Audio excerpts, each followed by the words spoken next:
Gustavo, we're talking about your 7th season as the music director of the OPL, and we always try to begin each season with a particularly special program, with a special soloist and a special program, a special repertoire. And the special repertoire, perhaps, to talk about is the complete ballet of the Firebird. 3 or 4 seasons ago, you've worked a lot on the Firebird Suite, the 1919 version, with the orchestra, but you had a strong ambition to do the complete ballet.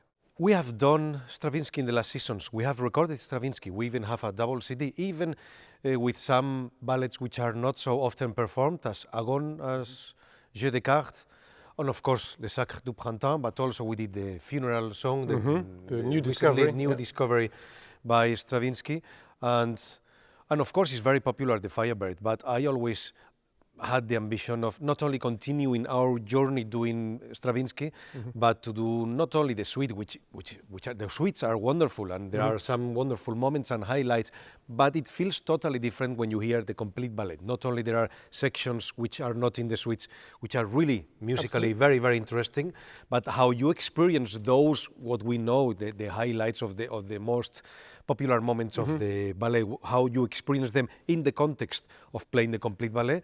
I find it very strong, and even orchestras. But do you think it works just as well as a concert piece? I mean, the suite's so strong, shorter, of course. Yeah. The ballet without the ballet, without the dancers on stage. But still, there are so many wonderful colors and atmospheres. So even though you are not seeing anything on a stage, you don't see the dancing and you don't the action, the action and the plot. You don't follow that way. Still, the music somehow is. Maybe I wouldn't say the music is not telling you that particular story, but it's telling you a story, and it's creating atmospheres which are or frightening or magic and of especially colorful. And when those important moments come, you experience very differently. And I am also interested about, for the musicians also of the orchestra too, because maybe they played really long ago the complete ballet, and I find really for us interesting to get to know the real perhaps piece. More challenging as well for the musicians, for you too.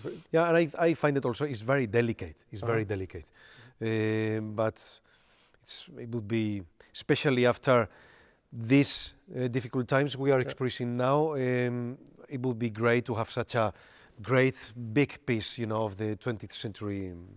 Open the season.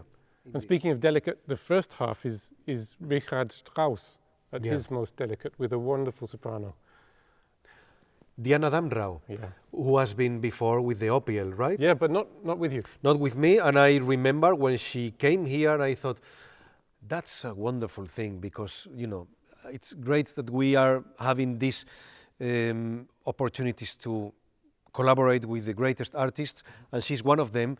So I am myself also particularly happy to have this chance, now my chance, making music with her, because it's someone I really very much admire. So we have 2 very contrasting halves in this first concert of the season, 2 different worlds, and that would bring us in the mood right away from the beginning of the season. The intimate song world of Strauss, not his opera world. And we don't have you, in fact, conducting an opera next season with the OPL, but we do have Puccini.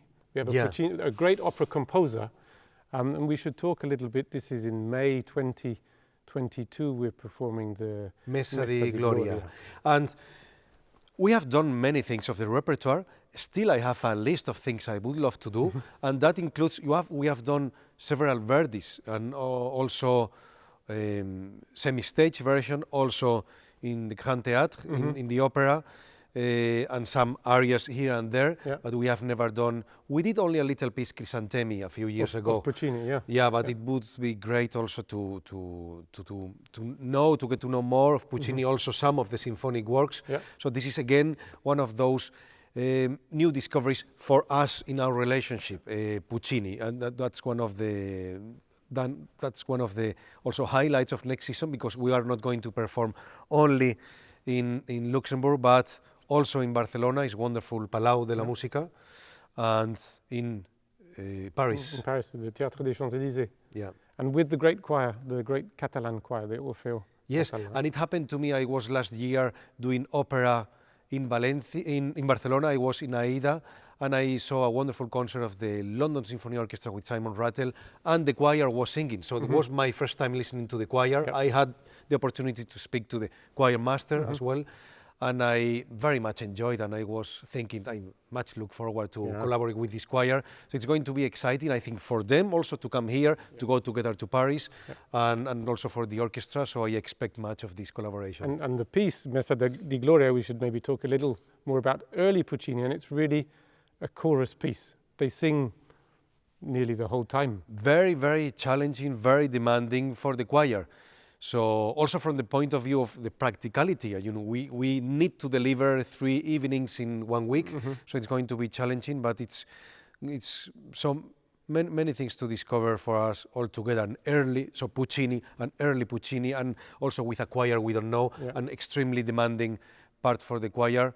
So this is also something to look forward to. Absolutely, and having been the music director of the orchestra for 6 years, 6 seasons, you know the Orchestre Philharmonique du Luxembourg more intimately than anybody. Yeah. You've conducted Mozart operas, world premieres, the whole range of musical repertoire.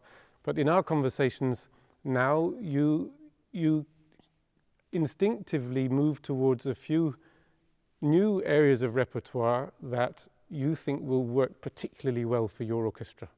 And I'm thinking about Henri Dutilleux, Olivier Messiaen. These are new composers for us to explore next season. We have 2 beautiful pieces of Messiaen on the program. Dutilleux, and also worth mentioning, we bring back César Franck. We recorded César Franck, another composer who you absolutely wanted to bring It's a together good thing sometimes to revisit pieces which you have done before. It's something I generally try to avoid, because I think it's good for our relationship to have the new challenges all the time, and to be covering in the repertoire in different directions and different layers. But I've always known that the orchestra had, and I could hear also when we did for the first time some French repertoire, I could hear a clear affinity with French music. But I did realize that there were composers which had been less explored. And I think this is particularly interesting for me also, but also for the orchestra. So I think we did Dutilleux a couple of years ago, Metabol, and immediately you realize the orchestra is not only having an affinity with French music, but they are also so experienced and so fast preparing 20th or 21st century music. So to do now a First Symphony by Dutilleux. But what is it about the OPL that makes French music work? Is it the sound, or the sound, the transparency, the sound, transparency, and also the way of singing and phrasing, and the nuances, and taking care of the individual particularities of every instrument and every part and every section, but always also searching also for a beautiful blending.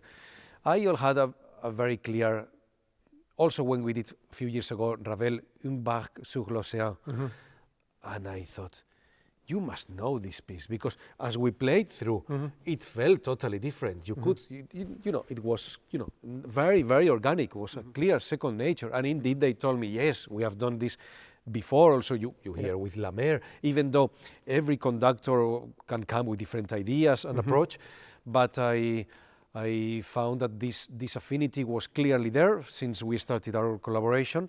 But I'm also happy to go together and to help them also discover parts of the repertoire, in this case Dutilleux, but also Messiaen. Messiaen has been in my mind for years, or as Dutilleux, and in the future I'm very much also looking forward to do somewhere in the future Varese, Edgar Varese. So I think Dutilleux, Varese and Messiaen are 3 composers the orchestra should really get to know even better. By the way, did you know Messiaen worked with the orchestra in the 1980s? I don't know about Dutilleux, but he was here for sure. And lastly, just to chat about 1 or 2 soloists, you come back together with Isabelle Faust, who's one of our artists in residence next season for a Britten concerto, but you also introduce a wonderful young Italian pianist to our public who's not been with the orchestra before. Beatrice Rana. No, as you were describing a young Italian pianist, I thought, who? Because indeed, I know her already because we have collaborated before, And you speak Italian to her? Yes, yes. And we get very good along, personally, also musically. And she's wonderful. She has broad repertoire and is very, very good musician, very organic, and really a pleasure to make music with. And I was also, since I met her, or since I listened to her live for the first time in Zurich, I was listening to a concert she was doing, Beethoven Third Piano Concerto, and it was wonderful. And I thought we should get to know her. The musicians of the OPL and the audience in Luxembourg should get to know her. She's really one of the very best nowadays. So I'm especially happy that she's coming here and that we are going together to Spain, to my home country. That's so not only for the audience in Luxembourg, but also for Spanish audiences. It's great to go with her, and also for the orchestra. It's really, I'm sure people are going to love her playing. Great, thank you very much.